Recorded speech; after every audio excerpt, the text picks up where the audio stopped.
Hello guys, welcome back to your YouTube channel SKM study a way of success. मैं हूं आपका educator Shivam Mishra. और यहां पे आज हम एक दूसरा आपको नजरिया दिखाएंगे। जी हाँ, साहित्यिक परिचय लिखने का, आप बोल सकते हैं जीवन परिचय लिखने का, जो आपके बोर्ड में होता है। अगर मेरे ऊपर भरोसा नहीं है तो प्रयागराज बोर्ड में भेज दीजिएगा किसी को भी। जो भी टीचर आके आपसे बोले कि नहीं ये गलत सर बताए हुए हैं, तो चले जाना बोल दीजिएगा, क्योंकि कोर्ट भी जो है प्रत्यक्ष प्रमाण मांगती है।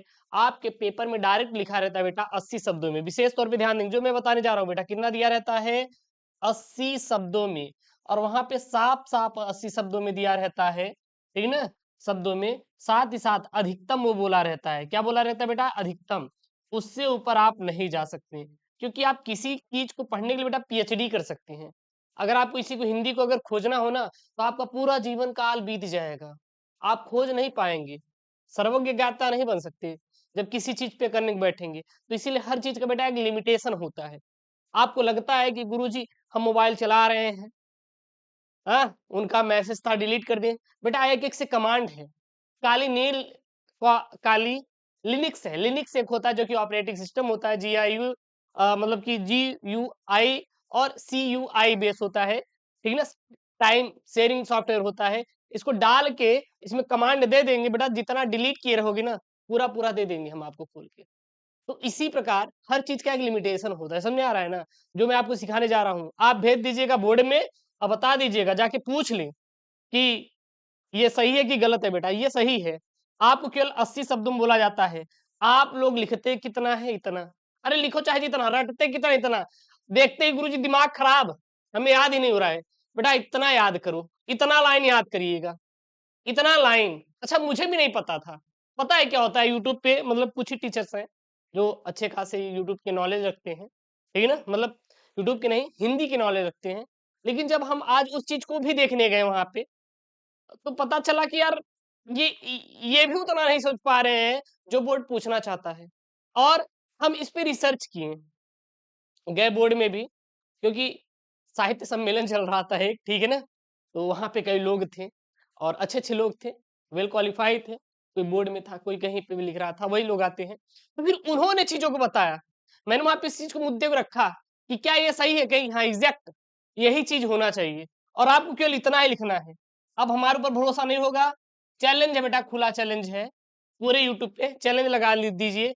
इससे ज्यादा आप मत लिखिएगा, इससे कम मत लिखिएगा। आपको बेटा मिल जाएंगे पूरा पूरा 5 नंबर। कोई काट नहीं सकता, कोई काट नहीं सकता। हर चीजों को बेटा एक काट है, समझ आ रहा है ना।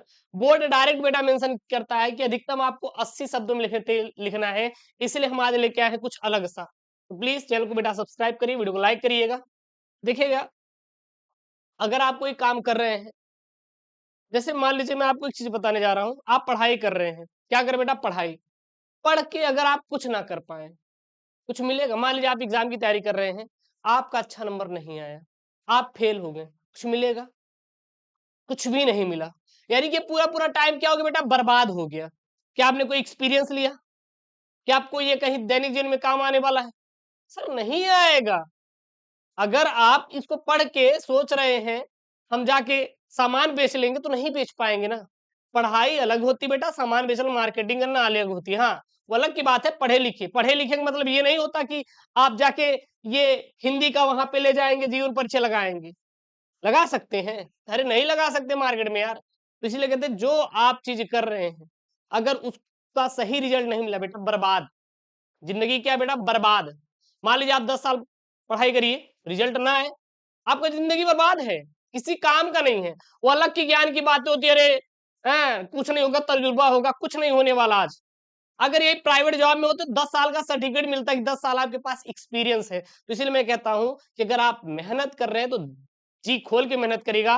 पढ़ रहे हैं बेटा तो आप मन लगा के पढ़िएगा, तभी आपको बोर्ड में बेटा एक अच्छा रिस्पॉन्स मिलने वाला है। और इस चीज को बहुत अच्छा से बनाने के लिए हमने लेके आ रहे हैं बेटा महाभारत बैच। मात्र मात्र आपकी जो फीस रखी बेटे आ गई है बेटा, वो रखी गई है 101 रुपए। अब वो सिलेक्टेड पेपर इसमें बेटा दे रहे हैं, चाहे आप कला से हो या फिर साइंस से। कला वालों का जो ये था नागरिक शास्त्र, वो पूरा पूरा कंप्लीट हो गया। Hindi, English complete. आपका समाज शास्त्र चल ही रहा है, ठीक है ना। लाइव। और साइंस वालों का बायोलॉजी, हिंदी, इंग्लिश खत्म है। आज से जो है, कल से नहीं, आज से ही आपको फिजिक्स क्लासेस आना शुरू हो जाएंगी, ठीक है ना। क्लासेस मतलब वो सिलेक्टेड पेपर, केवल 5 से 7 पेपर सेट, मैंने पेपर सेट ऑलरेडी दे दिया महाभारत बैच में, ठीक है ना। तो वो पेपर सेट जो बोर्ड में आएगा उतना मोर देन सफिशियंट है, नहीं पढ़ना है ज्यादा, ठीक है ना। तो जाइए गूगल प्ले स्टोर से एसके मिस्टर ऐप डाउनलोड करिए, महाभारत बैच ज्वाइन करिए मात्र 101 रुपए में। साथ ही साथ इसका जो पीडीएफ है, मैं इसका पीडीएफ टेलीग्राम पे भेज दूंगा। टेलीग्राम चैनल का लिंक बेटा डिस्क्रिप्शन बॉक्स के अंदर दिया गया, जाके आप डाउनलोड कर लीजिएगा वहां से इसका पीडीएफ। 18 फरवरी को छपने वाला है, ध्यान देना बेटा। जो आपका 18 फरवरी दिन आपका पेपर है, उसमें आने वाला, यहाँ पे मैं आपको जीवन परिचय, इनकी प्रमुख कृतियां, आप इसी साहित्यिक परिचय भी नोट कर लेंगे। इसी में मैंने जीवन परिचय भी कुछ दे दिया है, साथ के साथ मैंने इसको जो टारगेट किया है साहित्यिक की, साहित्यिक परिचय कवि का है बेटा, किसका है, कवि का है, ध्यान देना। 3 कवि, 3 कवि, ठीक है ना। सबसे पहला, सर याद कैसे करें, सबसे बड़ा सवाल होता है, सर याद कैसे करें, कैसे याद करना है। मैं आपको जो बताने जा रहा हूं बेटा, रटना नहीं है, रटना नहीं है। तो तो कैसे करेंगे, जो मैं अपना टिप्स अपनाता हूं, आपको बताना हूं, जो मैं अपना अपनाता हूं बेटा, लिखना है। मैं क्या करता हूं, लिखता हूं। क्या करता हूं, लिखता हूं। मैं क्या करता हूं, लिखता हूं। मैंने प्रैक्टिकल किया। मैं एक जीएस की किताब है, मैं उसको रट रहा था। क्या कर रहा था, रट रहा था बेटा। मैं भूल जाता था, भूल जाता था। मैंने इसको क्या किया, उठाया किताब को, पूरा हिस्ट्री, मान लीजिए यूपी का मैं पढ़ रहा हूँ, पूरा इतिहास, चाहे वो मध्यकालीन हो, चाहे आपका आधुनिक हो, कहीं से भी हो। मैंने क्या किया कि बेटा उसको पढ़ के लिखना शुरू किया, राइटिंग किया, ठीक है ना। वन डे में सब धुआं धुआं हो गया। जो चीज भूल जा रहे थे, वो चीजें क्या हो गई, आपको डाटा याद हो गई। जैसे जैसे मैं आपको अपना प्रैक्टिकल बता रहा हूँ, याद होना होता नहीं था। अगर मुझसे पूछे प्रयागराज की पहली संधि सन 1765, हाँ, बनारस की संधि सन 1773, फैजाबाद की संधि सन 1775, मुझे डेटा याद ही नहीं रहता था। मैं सोचता था भैया आगे वाला कैसे बता दे रहा, मैं नहीं बता पा रहा हूँ। पढ़ने की कला, यदि आप किसी चीज को बेटा लिख कर याद करते हैं, तो आपको चीजें क्या रहती हैं, याद रहती हैं। लिख कर याद नहीं करेंगे तो कभी चीजें याद नहीं रहने वाली है। ये बात याद रखना, रटना नहीं बेटा, लिख कर हमेशा याद करना है। कैसे करेंगे, लिख कर। मैं जितना दिया हूं बस उसको 3-4 बार लिखिए, 5वें बार ऑटोमेटिक याद हो जाएगा यार। एक बार लिख दीजिए, याद हो जाएगा। सर 5 नंबर का आपके पेपर में आने वाला है। कैसे लिखना है, मैं आपको आगे चल के बताऊंगा कि मात्र और मात्र आपको 80 शब्दों में लिखना है बेटा, ध्यान देना। कितने शब्दों में, 80 शब्दों में, इससे ऊपर नहीं लिखना है, क्योंकि बोर्ड के पेपर में डायरेक्ट मेंशन किया रहता है अधिकतम 80 शब्दों में। लिखने के लिए आप बहुत कुछ लिख सकते हैं यार, लिख लिख के गए हैं लोग, पूरी पूरी किताबें हिंदी की छपी हुई हैं।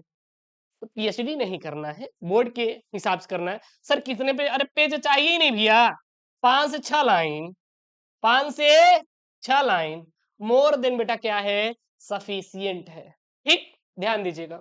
सर याद करने का तरीका ध्यान देना। सबसे पहले बेटा आप उठाइएगा पेन, बेटा जन्म, इनका जन्म कहां पर हुआ था, कब हुआ था, जन्म स्थान, ठीक है ना। माता पिता का नाम, इनकी कौन कौन सी भाषाएं, कौन कौन रचनाएं हैं, फिर इनकी मृत्यु, बस।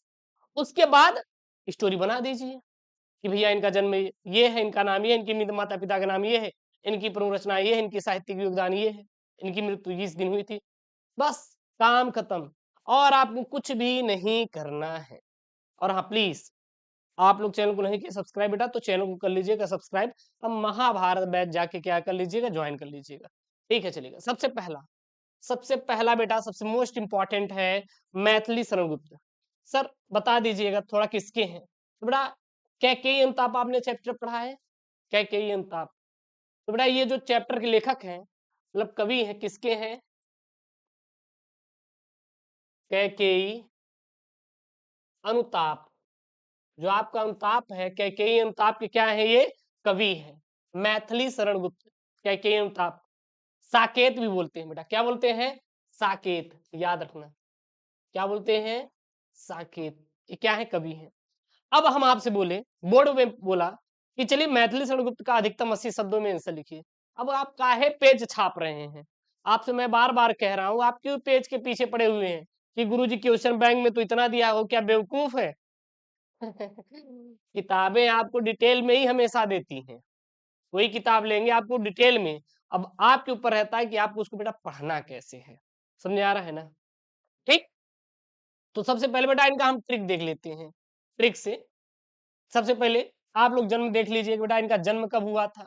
मान लीजिए बहुत बच्चे इसमें कला वाले होंगे तो करेंगे ना। तो बेटा जन्म इनका 3 अगस्त सन 1886 में। सर कहाँ पर? चीरगांव झांसी में। जो वास मैथिली शरण गुप्त का जन्म हुआ था कहाँ पर हुआ था? 3 अगस्त 1886 को। कहाँ पर हुआ था? याद कर मेरे साथ, 3 अगस्त 1886। सर कहाँ पर हुआ था? चीरगांव झांसी में। अच्छा, झांसी की रानी, झांसी की रानी में एक, जहां पे झांसी है, झांसी है, वहां पे एक किला भी है, उरझा, उरझा। तो बुंदेला के राजा जो थे उन्होंने बनवाया था, वीर सिंह ने क्या बनवाया था? उरझा को बनवाया था। इसी के बगल है बांदा, जहां पे कालिंजर है। और कालिंजर में क्या बेटा? दुर्ग है। कौन सा दुर्ग है? कालिंजर दुर्ग है। ठीक, चलेगा, वो बहुत अंदर की बात हो जाएगी। इनके पिता का नाम सेठ रामचरण गुप्त था बेटा। क्या था? सेठ रामचरण गुप्त था। ठीक, इनकी प्रमुख रचनाएं साकेत, याद कर लीजिए मेरे साथ, साकेत, भारत भारती, यशोधरा, द्वापर, पंचवटी, सिद्धराज। हमारे मैथिली शरण गुप्त की रचनाएं कौन कौन सी हैं? साकेत, भारत भारती, यशोधरा, द्वापर, पंचवटी, सिद्धराज। आप क्या करिए बेटा, 3-4 बार लिखिए, ऑटोमेटिक याद हो जाएगा। आप एक बार लिख के याद कर लीजिए, याद हो जाएगा। शिक्षा इनकी बेटा घर पर ही हुई। ठीक, भाषा खड़ी बोली, सरल, सुसंगित और प्रसाद जी ओजपूर्ण से युक्त थी। मतलब कुल मिला के इनकी जो भाषा थी कैसी थी? वो खड़ी बोली थी। अभी मैं बताऊंगा लिखने का तरीका। शैली उपदेशात्मक शैली थी, प्रबंधात्मक शैली थी, नीति शैली थी और विवरणात्मक। मतलब चीज, किसी चीज का वहां पे क्या करते थे बेटा? विवरण देते थे। शैली मतलब होती किसी चीज की कला, समझाने की कला। उस कला को बेटा क्या कहते हैं? शैली। जैसे मैं आपको पढ़ा रहा हूं, पढ़ाना, समझाना, बेटा क्या है? हमारी कला है, शैली है। समझे? जैसे कहते हैं कि गुप्तकालीन शैली जो है वो हमारा ललितपुर से प्राप्त होता है, कानपुर से प्राप्त होता है। साथ ही साथ एक और है जगह, रिलेट नहीं कर पा रहे हैं, ठीक है ना, वहां से प्राप्त होता है। ठीक है ना? तो ये सब क्या है? शैली होती है। और जैसे मृत्यु, मृत्यु का मतलब होता है इनकी मृत्यु कब, इनकी मृत्यु हुई थी स्वर्गवास 12 दिसंबर सन 1964 में। अब सर लिखना कैसे, थोड़ा मुझे बना के बता दीजिएगा, लिख दीजिएगा। महान कवि मैथिली शरण गुप्त का जन्म 3 अगस्त 1886 में चीरगांव झांसी जिले में हुआ था। इनके पिता का नाम श्री रामचरण गुप्त था और इनकी प्रमुख रचनाएं साकेत, भारत भारती थी, यशोधरा था, द्वापर, पंचवटी, सिद्धराज था। और इनकी जो शिक्षा हुई थी, पढ़ाई उढ़ाई अपनी घर पर ही किए थे। इनकी जो भाषा थी खड़ी बोली थी, हाँ, सरल थी, सुसंगत है। साथ ही साथ इनकी शैली, फिर इनकी मृत्यु ये हो गई। बस बना के लिखने का तरीका। लेकिन गुरु एग्जैक्ट डाटा बनाना चाहते हो बना के लिखिए, नहीं तो एग्जैक्ट डाटा क्या याद करें, लिख लीजिए बेटा। बेटा क्या करेंगे? लिख लेंगे आप लोग लिखेंगे साहित्यिक परिचय और इनकी कृतियां मिला के लिख लीजिएगा ना। मैथिली शरण गुप्त हिंदी साहित्य के राष्ट्र कवि माने जाते हैं। इनका जन्म 3 अगस्त 1886 को चीरगांव झांसी उत्तर प्रदेश में हुआ। वे भारतीय संस्कृति, रामकथा और राष्ट्र भावना से गहराई से जुड़े कवि थे। इनकी प्रमुख कृतियों में भारत भारती, साकेत, पंचवटी और यशोधरा प्रमुख हैं। उन्होंने खड़ी बोली हिंदी को काव्य भाषा के रूप में प्रतिष्ठित किया और गुप्त जी को 1954 में पद्म विभूषण से भी सम्मानित किया गया। इतना लिख दीजिएगा बेटा, 5 नंबर आपको मिलेगा। कितना मिलेगा? 5 नंबर। कहेंगे गुरुजी पगला गए हैं। आपको बेटा पहले ही शुरू से ही चीजों को जब सिखाया नहीं गया तो आप वही सोचेंगे ना। हाँ, वही सोच रहे हैं, मुझे पता है कि गुरुजी हमारे स्कूल में पागल है क्या, 2-2 पन्ने लिखवाए हैं। अरे यार बोर्ड ओरिएंटेड पढ़ो ना। अभी कह देंगे तो बुरा मान जाएंगे आप, हैं? तो जो आपको जो जहां पे लिखवा रहा है वो वहीं तक है। समझ आ रहा है ना? नहीं तो सब तो जाके नहीं बन गए हैं वैज्ञानिक। जैसे अपने एपीजे अब्दुल कलाम जी थे, सबका तो नहीं आ रहा है, आ जा रहा है हिंदी के किताबों में नाम। क्यों? क्योंकि उन्होंने उतना चीज किया ही नहीं ना। जब आप वो चीजें करने लगोगे ना तो आपका एक नाम रौला हो जाता है। समझ आता ना? रौला। बड़ा ये 80 शब्दों में लिखना है, इतना ही लिखना सफिशियंट है, बाहर मत जाना, परेशान मत होना, ठीक। अगला लीजिए बेटा, अगला जयशंकर प्रसाद, बाकी आपके ऊपर है, आप रटिए, हम मना नहीं कर रहे हैं ना कि गुरु जी को फंसा दो बाद में, बेटा जन्म याद कर लीजिए 3/1/1889 को काशी में, काशी बेटा, काशी। अच्छा मैं एक काशी से शब्द बता रहा हूं, जो काशी है इसका सर्वप्रथम साक्ष्य कहाँ पे मिला, तो ध्यान दीजिए बेटा, ऋजुवेद में मिला। गुरुदेव हमारे बोर्ड में आएगा, बिल्कुल कभी भी नहीं आएगा, कभी भी नहीं आएगा। ये कौशला की राजधानी थी, कौशल, कौशल काशी। क्या गुरुदेव क्या बता रहे हैं, चलेगा। अगला यहाँ पे क्या है, कौशल, कौशल की ही थी राजधानी शायद, आई थिंक। अगला बेटा, इनके पिता क्या थे, देवी प्रसाद थे, ये छायावाद के क्या थे, प्रवर्तक थे।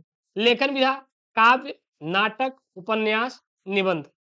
इनकी भाषा शैली संस्कृत निष्ठ खड़ी बोली, इनकी शैली, भाषा जो थी इनकी शैली प्रबंध काव्य मुक्तक थी। इनकी प्रमुख रचनाएं कामायनी, आंसू, लहर, झरना, चित्राधार, कानन कुसुम, प्रेम पथिक थी।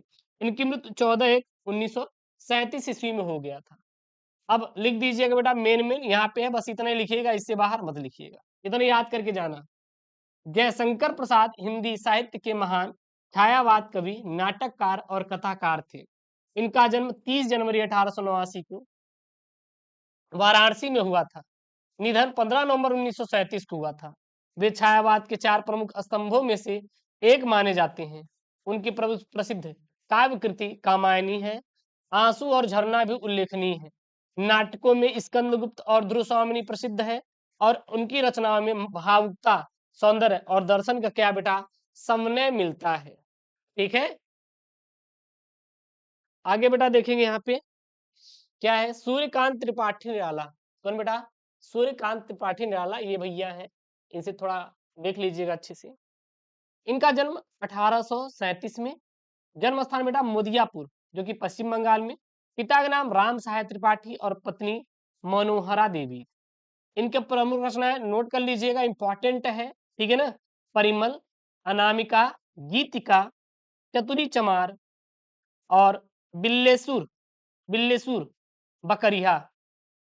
यही तो लिखा गया है यहाँ पे, देख लीजिएगा, यहाँ पे थोड़ा जूम करके देख लीजिएगा ना, ये तो हम दिखा देते हैं आप लोगों को, देखिए, छोड़ो, ठीक। आगे देखिएगा यहाँ पे बेटा क्या है, इनकी भाषा संस्कृत निष्खड़ी बोली, इनकी शैली सरल और मुहावरेदार, और इनकी मृत्यु बेटा 1961 ईस्वी में, ठीक है ना। ठीक है। अगला बेटा यहाँ पे हम जो देख रहे हैं, इनका क्या है, इनका देखें बेटा साहित्यिक परिचय, क्या देखें बेटा, साहित्यिक परिचय। और सच में ये चीज लिखा गया है ना, यहाँ पे देख लीजिएगा, बाद में कह दें गुरुजी है। अगला यहाँ पे देखिएगा, सूर्यकांत त्रिपाठी निराला हिंदी साहित्य के महान छायावादी कवि और क्रांतिकारी व्यक्तित्व थे। उनका जन्म 21 फरवरी 1896 को मेदिनीपुर बंगाल में हुआ था, तथा निधन 15 अक्टूबर 1961 को हुआ था। वे छायावाद के 4 प्रमुख स्तंभों में से एक माने जाते हैं। उनकी प्रमुख कृतियों में अनामिका, परिमल, सरोज स्मृति और राम की शक्ति पूजा बेटा क्या है, शामिल है। निराला जी ने हिंदी कविता को मुक्त छंद प्रदान किया और सामाजिक यथार्थ तथा मानवीय संवेदनाओं को नई क्या दी है बेटा, अभिव्यक्ति दी है। अब गुरुजी कहेंगे गुरुजी हमें कुछ एक्स्ट्रा पढ़ लेंगे क्या, एक्स्ट्रा में बेटा लिख लीजिए, अगर आपको लिखना है तो मैं लिखवा देता हूँ। किसका लिख दीजिएगा, महादेवी वर्मा का। याद करना है तो और याद कर लीजिए, किसका बेटा, महादेवी वर्मा। किसका बेटा, महादेवी वर्मा। और इसके साथ बेटा किसी का आपको याद नहीं करना, मोर देन टॉप 3 में है। आपको और एक्स्ट्रा पढ़ना है बेटा तो ये कर लीजिएगा। इसका जो पीडीएफ है टेलीग्राम चैनल SKM से मिल जाएगा, link in the description box, नहीं तो आप स्क्रीनशॉट कर लीजिए, मैं आपको सामने यहाँ पे आपके सामने शो कर दे रहा हूँ। और जाइए महाभारत बैच ज्वाइन करिए, link in the description box. वो पेपर पढ़े जो आपके बोर्ड में 18 फरवरी, 20 फरवरी, 23 फरवरी, 25 फरवरी, 28, 27 फरवरी, मार्च में आने वाले हैं। ओके दोस्तों, थैंक यू, जय हिंद, take care, bye bye, love you all.